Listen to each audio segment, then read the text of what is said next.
Olá, tudo bem? Como é que você está?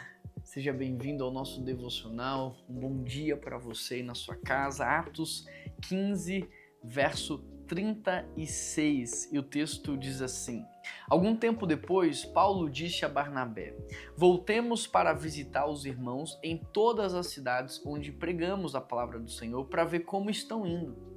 Barnabé queria levar João, também chamado Marcos, mas Paulo não achava prudente levá-lo, pois ele os tinha abandonado em Panfilha e não permanecera com eles no trabalho.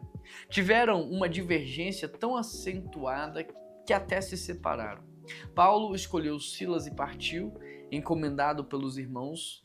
Passou então pela Síria, pela Cecília, fortalecendo a igreja. Bom, aqui é um texto bem conhecido, né, onde eles vão se separar por causa de uma divergência em relação a João Marcos, que num primeiro momento, por causa da infantilidade ou a falta de maturidade dele, abandona os apóstolos, e agora Pedro fica inseguro. Na verdade, Paulo fica inseguro aqui nesse segundo momento de envolver ele de novo, uma vez que no primeiro momento ele foi imaturo, uma vez que no primeiro momento ele tenha falhado, agora ele está receoso de envolvê-lo e ele falhar de novo, e por causa disso há toda essa confusão, essa divisão. E aí o que eu observo aqui? Pessoas maduras também discordam, porque você tem Paulo e Barnabé, dois grandes líderes, dois grandes homens de Deus, que não conseguem entrar aqui em um acordo em relação a um determinado assunto. Então, eu percebo que pessoas maduras, elas também podem acabar discordando umas das outras. Isso pode acontecer no seu casamento, isso pode acontecer dentro da sua família, isso pode acontecer no ministério, isso pode acontecer dentro da igreja. Pessoas maduras podem sim discordar. A questão não é essa, a questão é como a gente vai lidar com a discordância, a questão é como a gente vai lidar com o pós, mas discordar faz parte. A segunda coisa que eu aprendo é que nem todo conflito é pecado. O pecado aqui não foi discordar. Talvez o pecado foi a reação depois que discordaram. Talvez o problema foi discordando, não conseguir encontrar um ponto em comum, um acordo. Talvez o problema foi cada um impor aquilo que pensava e não se submeter àquilo que Deus queria. Terceira coisa, Deus continua trabalhando. Então Deus continuou trabalhando na vida de Paulo, Deus continuou trabalhando na vida de Barnabé, Deus continuou trabalhando na vida de João Marcos. Não é porque eles discordaram que Deus parou de trabalhar. Ele agiu na vida de Paulo, ele agiu na vida de Barnabé e ele estava agindo na vida de João Marcos ao longo de todo esse tempo. A quarta coisa que eu aprendo aqui é que relacionamentos precisam de graça, a graça de Deus. Por quê? O que faz uma família ser saudável não é o fato de que eles não discordem. O que faz uma família ser saudável é a graça de Deus, que faz com que eles se arrependam, que faz com que eles se quebrantam, que faz com que eles tenham humildade, que faz com que eles se perdoem, que faz com que eles recomecem. Então, relacionamentos precisam da graça de Deus porque nós somos falhos, nós somos humanos, nós somos pecadores. O que faz um relacionamento saudável é isso, é a nossa capacidade de se arrepender, de perdoar, de se humilhar e de recomeçar. A quinta coisa que eu aprendo aqui é que pessoas hoje falham, mas amanhã elas podem ser úteis. Então você tem aqui João Marcos, que falhou, mas que no futuro se tornou muito útil na vida de Paulo.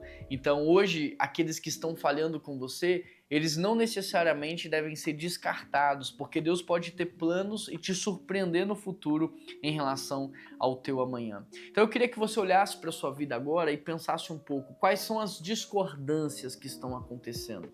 Segunda coisa, como você está lidando com isso? Você está lidando de maneira sábia ou você está lidando com pecado no coração?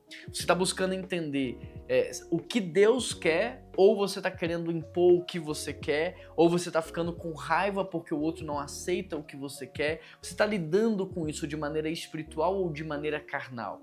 De maneira espiritual é entender que às vezes não vai ser do jeito que você quer, não vai ser do jeito que o outro quer, vai ser do jeito que Deus quer. E pode ser que não seja do seu jeito e seja do jeito do outro porque Deus quer. Mas você está disposto a submeter? Você está disposto a ser humilde e obedecer, mesmo que você não concorde? Bom, continua analisando, refletindo e avaliando aí, porque Deus está agindo. apesar de tudo isso, Deus está agindo e talvez Ele esteja tentando quebrantar você, talvez Ele está agindo no coração da outra pessoa. Você está sensível a esse mover de Deus nessa discordância, nesse problema? Quarta coisa, você tem graça para dar para essa pessoa, você tem misericórdia para exercer sobre a vida dela, você tem empatia, porque o que faz uma relação ser saudável é isso. Não é que você não vai errar e a outra pessoa não vai errar. É que mesmo no erro, a gente está disposto a perdoar e a recomeçar. Mesmo no erro, a gente está disposto a dar mais uma vez a face e caminhar mais uma vez a segunda milha. Você tem um coração de Cristo? Você está cheio do Espírito Santo de fato para exercer e viver isso?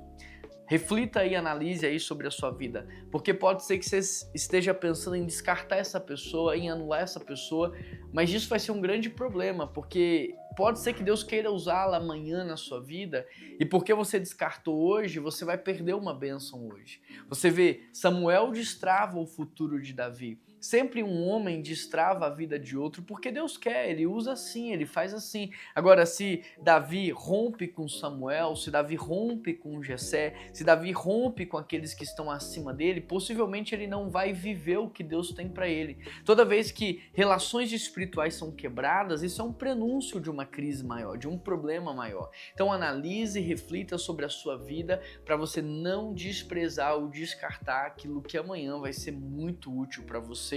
E para a gente fechar, eu quero perguntar para você qual é a palavra final diante de tudo isso que foi ministrado. O que você precisa fazer?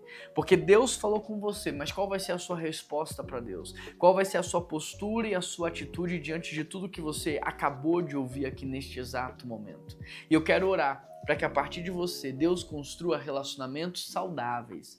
Não existe relacionamentos perfeitos. Para que a partir de você, Deus construa relacionamentos saudáveis, relacionamentos nutridos de graça, nutridos de perdão, relacionamentos nutridos de um amor divino, sacrificial, unilateral, relacionamentos nutridos de empatia, relacionamentos nutridos da presença do Senhor. Pai, nos usa, Senhor, para que possamos cultivar relacionamentos saudáveis, relacionamentos isentos de expectativas humanas, de desejos egoístas, ó Pai. Ó Deus, que o Senhor nos ensine a amar como o Senhor ama, a olhar como o Senhor olha, a abraçar como o Senhor abraça, a perdoar como o Senhor perdoa, Pai.